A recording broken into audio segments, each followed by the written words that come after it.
Ben, everyone in Hollywood is talking about Denise Richards' transformation.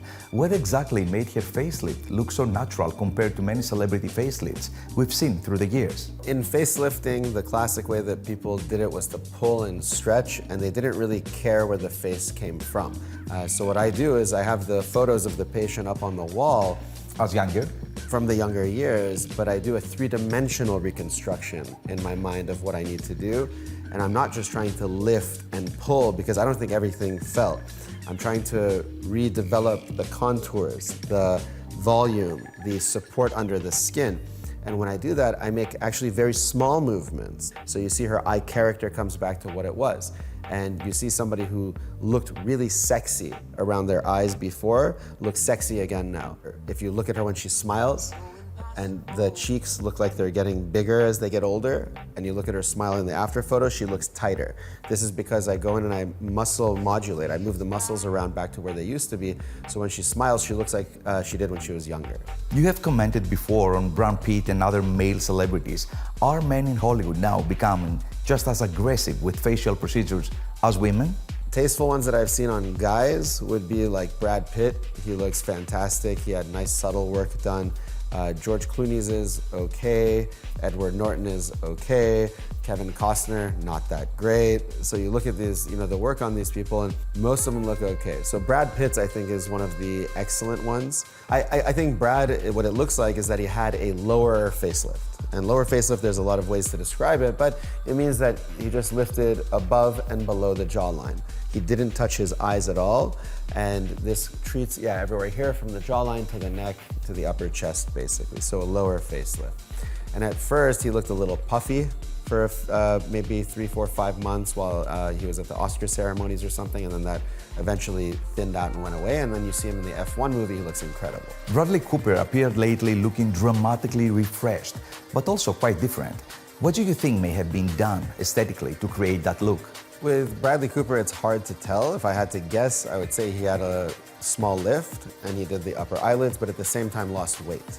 And that's what exaggerated it. So he maintained some volume in the cheek, but then lost volume in the eye with skin removal and weight loss. And that's why I think people think he looks more harsh rather than soft and full. With men, you really want to maintain a soft, full appearance around the eye. Hollowing it doesn't look sexy, it doesn't look young, it actually makes it look harsher. And eyes like his, which he has very good-looking eyes, they get too exaggerated. So you end up seeing too much of the eye, not enough of soft coverage around it. That's what it looks like. There are stars who look better at 60 than they did at 40. In your opinion, who are some of the best examples of tasteful cosmetic work in Hollywood history? In the world of women, it's sort of all over the place. Most of it is acceptable. You would see Cher's facelifts, and Cher looks fantastic for being 70-something years old, but you can tell surgery was done. I'm not willing to accept that for my own patients. The surgery has to be invisible. But you do see tons of patients out there that have had facelifts, and they're not the topic of conversation because nobody knows they had it. Those are the best ones. You also worked on Karen Houghton, Kris Jenner's sister. Did the Kardashian-Jenner era completely change beauty expectations in Beverly Hills? Sure, yeah, so I did Karen, Kris Jenner's sister, I did maybe 9 years ago or something, 10 years ago. She's passed away since then. And it was a big transformation that actually made her look more like her old self, which looked like Kris. And that was a big deal at the time because everyone looked up to Kris for beauty, and the whole Kardashian family.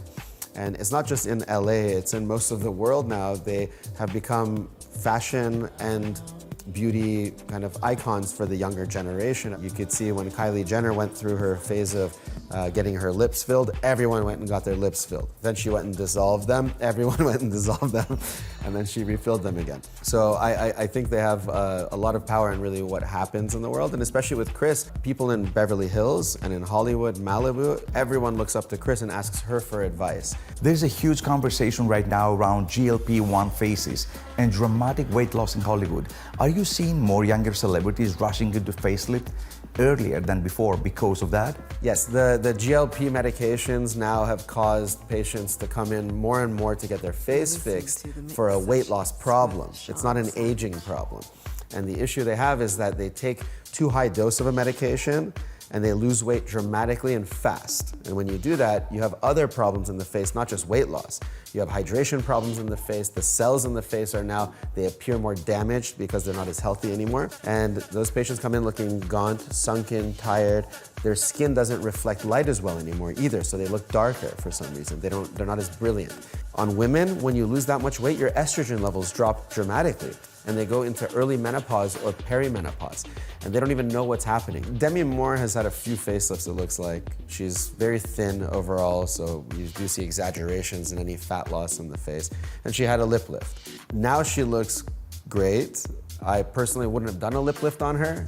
I'm a lip lift king of the world, I think, and I love doing lip lifts, and even me, I wouldn't have done it on her because she's not a good candidate for it. The problem we had where everyone thought she looked fake was that she went back on the catwalk most likely 1 month or maybe 6 weeks after she had had surgery. And that's not a great idea. So you look fake, you look weird, you look strange because you're swollen. And since that time, she probably hasn't had anything actually. She just relaxed, normalized, the swelling went away, and now you're seeing the real result of her other surgery. That's most likely what happened. Angie Everhart has been mentioned by you before as one of your successful facelift patients. What made her result work so naturally and elegantly? Angie is supermodel anatomy, inside and outside. And for her, I think what made it look so great is her underlying structure. And for me, it was just easy. I went back and tuned her up a little bit in a few different places. And you're taking somebody who already looks incredible and you just make them look better.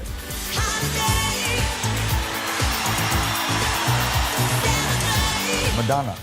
Yeah, so Madonna's case is very interesting because we all know her face when she was younger. Then you didn't see her for 10 years and she came back looking kind of, not mongoloid, but very puffy, big, distorted. Her eyes were buried.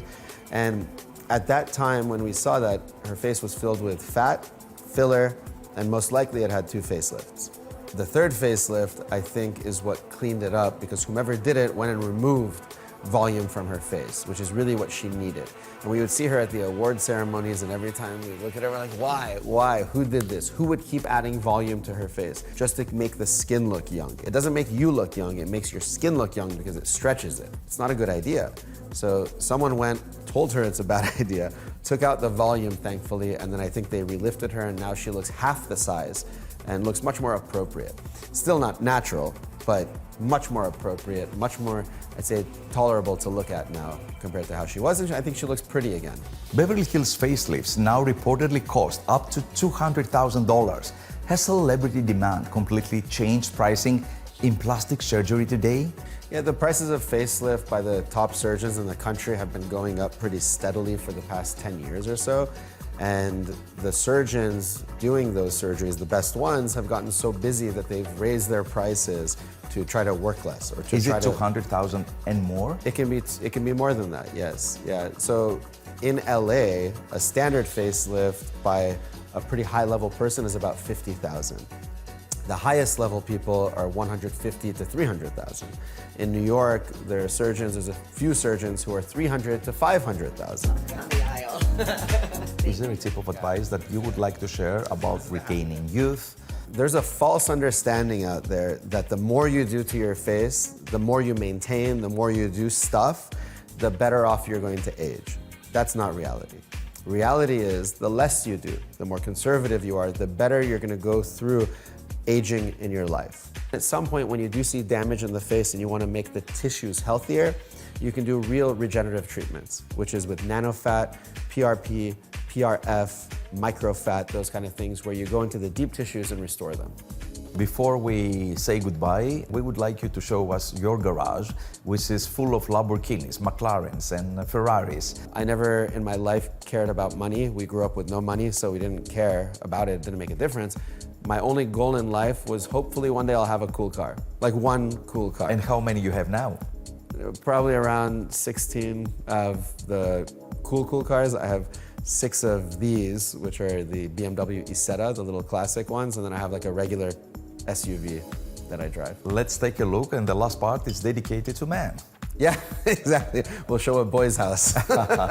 So George, I'm a car fanatic. I can see that. Since I was a kid, and I don't like new cars necessarily. I like the classic cars, and I love restoring cars to their like classic beauty. And this is one of the most beautiful cars ever made. This is a 1957 Porsche 356A T1. So it's actually the original version of the first production car they started to make, where they had molds for the car. And I love that thing. This one is the best driver's car ever built. This is the one, everyone knows it, it's the car that Paul Walker died in, but this is the Porsche Carrera GT in faience yellow, which there's only 42 of these that exist. This one is the world's first supercar. It's we're also known as the world's sexiest car. It's a Lamborghini Miura P400 from 1967. This is what put Lamborghini on the map and changed supercars forever, this car. And this one? This one is one of my favorites. This is a 2005 Ford GT in Gulf livery. So this is a car that they made for 2 years to celebrate their 100th anniversary of Ford and to also celebrate their Le Mans win in the 1960s for the Ford GT40. This car is an animal. And tell me the prices for each one. This one is worth about 1 million. That one is worth about 3 million. That one is worth about 3 to 4 million. And that one is worth about 350,000. This one is my favorite because it's the most beautiful color. It's a Francesca Verde. It's the rarest car. It's the wildest car. This car has 700 horsepower. It is the first carbon fiber car, road car ever built by McLaren, but designed by Mercedes. Do the people scream watching you driving this? This one, they go crazy. They go crazy. People who are older love that one. Yes. Because this is the classic Aston Martin. But this, whether you're 2 years old or 100 years old, people go crazy over this car. Is it true that you are going to turn this house into a garage and then you build another one next door? Yes, so I'm building my house that I'm gonna move into next door right over there that has a better view.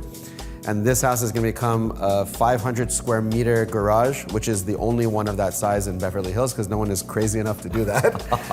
And on top of it, I'm gonna have the guest room so when our friends come from Greece, they can stay there. Fantastic. Let's explore the pool area. Of course. This is the middle of Beverly Hills, in the hills of Beverly, versus that's the flats of Beverly Hills. So over here, it's private, it's quiet. I'm not quiet. But my neighbors, they all love me, thankfully, so they don't say anything. Yes, you work hard, you live even harder. Yeah. That's fantastic. Thank you so much for this wonderful interview. Of course, Dr. my pleasure. Talei. My pleasure. They say, Ephalistos agapo kyopoli, Yes, that's all correct. agapi hyperboliki, Agapi Pervoliki, yeah, that's a great song. Sagapo, Sagapo. Anavisi is one of my favorites. Really? I love fantastic. Anavisi. I want to meet Anavisi one day. So I've been telling our friends, you have to introduce us. I love Anavisi. She would love to meet you too. I hope so.